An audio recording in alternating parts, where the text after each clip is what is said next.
Hello everyone. Today is Friday, September 9th, and this is Family Wealth and Other Musings. I'm your host, Becky Easton, and before I jump into talking a bit more about Britney Spears and her nightmare conservatorship, I want to take a minute to thank you, my listener, for being here. I really appreciate you taking just a few moments out of your day to listen to an episode or two.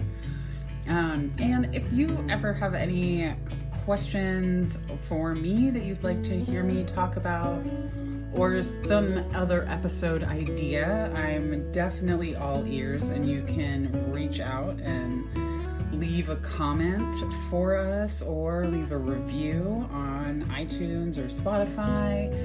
And then we also have some sponsorship options available on Red Circle, and the podcast page there is redcircle.com/shows/family-wealth-and-other-musings.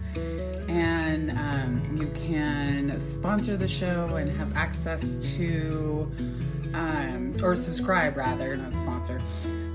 You can subscribe to the show and have access to some additional content that I've been posting periodically.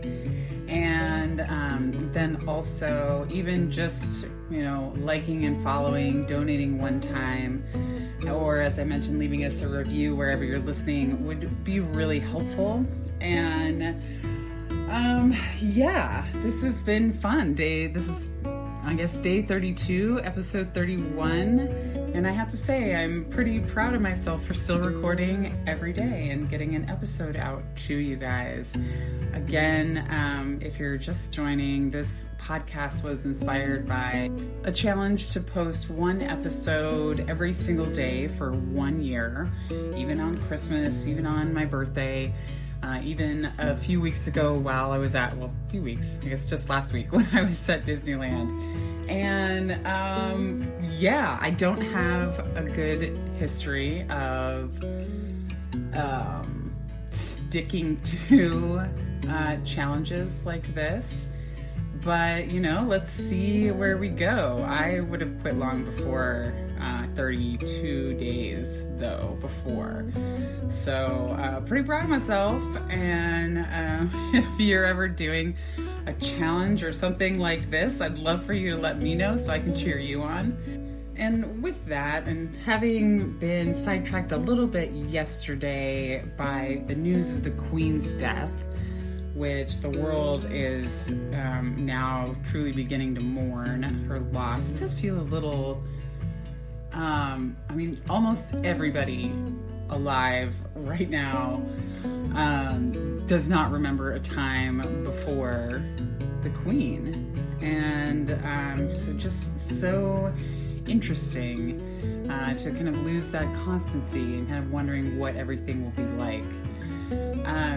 But anyway, let's get back to talking a little bit more about Britney Spears' conservatorship that she is now finally free from. Hooray. Congratulations, Britney, for finally getting away from that. She entered the charts with her debut single, Hit Me Baby One More Time, when she was 16.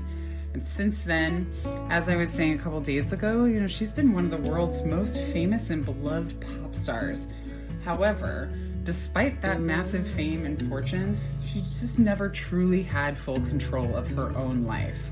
She was living under a conservatorship, or adult guardianship, which is a legal structure in which the court granted Britney's father, Jamie Spears, and other individuals nearly complete control over her legal, financial, and personal decisions. This lasted for 13 years. It was initially established in February 2008 after she had suffered a mental breakdown. However, it was only meant to be temporary. Her father was able to transition the conservatorship to a long-term conservatorship and remained in nearly complete control of her life ever since that point. And although there was widespread speculation that Britney's conservatorship was abusive, the exact details of her conservatorship were largely kept private. And until very recently, and last year, Britney had never spoken publicly about her life under the arrangement. And it was finally last summer that Britney testified in a court hearing during which she described a shocking pattern of abuse and exploitation at the hands of her father and others involved with the conservatorship. The confidential court records obtained by the New York Times provided support for Britney's claims and showed that the pop icon had expressed serious opposition to her conservatorship as early as 2014 and tried unsuccessfully on multiple occasions to have her father removed from his position.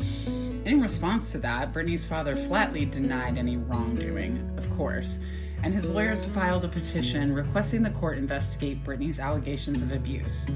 And then shortly after that hearing, both Britney's court-appointed lawyer, Samuel Ingham, and Bessemer Trust, the wealth management company which had previously signed on to be the co-conservator of Spears' finances, asked the court to be removed from the pop star's conservatorship. In a follow-up court hearing held right after, Judge Brenda Penny approved the resignation of Ingham and Bessemer Trust and granted a request by Britney to hire her own lawyer. To represent her moving forward, she chose Matthew Rosengart, a prominent Hollywood litigator and former federal prosecutor, as her new attorney. Britney then once again asked the court to remove her father as co-conservator, and she said that her father should be prosecuted for his alleged abuse. She also reiterated that she wasn't willing to undergo any more mental health evaluations, stating, "I'm not willing to sit with anybody at this point to be evaluated. I want to press charges for abuse. Instead of investigating my capacity, I want an investigation on my dad." Whew. And as we later learned, after the judge took everything under advisement, she did eventually rule in Britney's favor, freeing her from the conservatorship and allowing her to finally be in charge of her own life. So what's the moral of the story here? Ultimately, Britney could have been saved from the years of control by her father if she had created a proper estate plan early in her adult life. And in fact, using a variety of different estate planning vehicles, Britney could have not only chosen the person or persons who would be in charge of making decisions on her behalf during her incapacity, but she also could have created legally binding instructions stipulating how her assets and personal care should be managed during her incapacity. With the right planning, Britney could have even spelled out the specific conditions that must be met for her to be deemed incapacitated in the first place. And with this in mind, I want to discuss how you and your loved ones can use proactive estate planning to create a comprehensive plan for incapacity, so you can avoid suffering in the same fate as Britney. Since debilitating illness or injury could strike at any time, at any age, if you have yet to create your own incapacity plan, contact me or another personal family lawyer right away to get this urgent matter taken care of. Where to start when you're thinking about planning for incapacity? Well, the first thing you want to ask yourself is, if I'm ever incapacitated and unable to care for myself, who would I want to make decisions on my behalf? Specifically, you'll be selecting the person or persons that you want to make your healthcare, financial, and legal decisions for you until you either recover or pass away. The most important thing to remember is that you must choose someone. Like we've seen with Britney, if you don't legally name someone to make these decisions during your incapacity, the court will choose someone for you. And this is where things can get extremely difficult for you and your loved ones. Although laws differ by state, in the absence of any estate planning, if you become incapacitated, the court will typically appoint a conservator or guardian to make financial and legal decisions on your behalf. And as with Britney, this person could be a family member you never want managing your affairs, a professional guardian who charges exorbitant fees, or even a crooked professional guardian who abuses and exploits you for their own financial gain. Furthermore, like most court proceedings, the process of naming a guardian can be quite lengthy, costly, and emotionally draining for your family. And this is assuming your family members agree about what's in your best interest. If your family members disagree about the course of your medical treatment or managing your finances, this could lead to ugly court battles between you and your loved ones. Conflicts like this can tear your family apart and drain your estate's finances. And for an example of just how bad things can get, we can look at the case of Florida's Terry Schiavo, who spent 15 years in a vegetative state after suffering a heart attack at age 26. Because she didn't have a living will or healthcare directives indicating in writing how she would want medical decisions made for her in such an event, Schiavo's young husband fought her parents in court for more than a decade for permission to remove her from life support before she was ultimately allowed to pass away. Fortunately, turmoil like this can be easily avoided through proper estate planning. Determining which estate planning strategies you should use to grant and guide this decision-making authority depends entirely on your personal circumstances. There are several options available, but choosing what's best for you is something you should ultimately decide after consulting with an experienced lawyer, because there are many considerations beyond simply whether to pull the plug, including how to handle such matters in the event of a pregnancy, whether to keep providing hydration and nutrition, and if so, what kind, and how to determine incapacity. These and other factors are not typically addressed in a standard advanced healthcare directive. With that said, I can tell you that one estate planning tool that's totally worthless when it comes to your incapacity is a will. A will only goes into effect upon your death, and then it merely governs how your assets should be distributed. So having a will does nothing to keep your family out of court and out of conflict in the event of your incapacity. When it comes to creating your incapacity plan, your best bet is to put in place an array of different planning tools rather than just a single document. And to this end, your plan should include some or all of the following. First, a durable financial power of attorney, because this document grants an individual of your choice the immediate authority to make decisions related to the management of your financial, business, and legal affairs, and can state how your affairs should be handled. A revocable living trust. A living trust can immediately transfer control of your assets held by the trust to a person of your choice to be used for your benefit in the event of your incapacity. The trust can include legally binding instructions for how your assets should be managed, and the document can even spell out specific conditions that must be met for you to be deemed incapacitated. A medical power of attorney. An advance directive that grants the individual of your choice the immediate legal authority to make decisions about your medical treatment in the event of your incapacity. And a living will. A living will is an advance directive that provides specific guidance about how your medical decisions should be made during your incapacity, including who should be able to see you, and specifics regarding how you want your care to be handled. In some instances, a power of attorney and a living will are combined in a single document.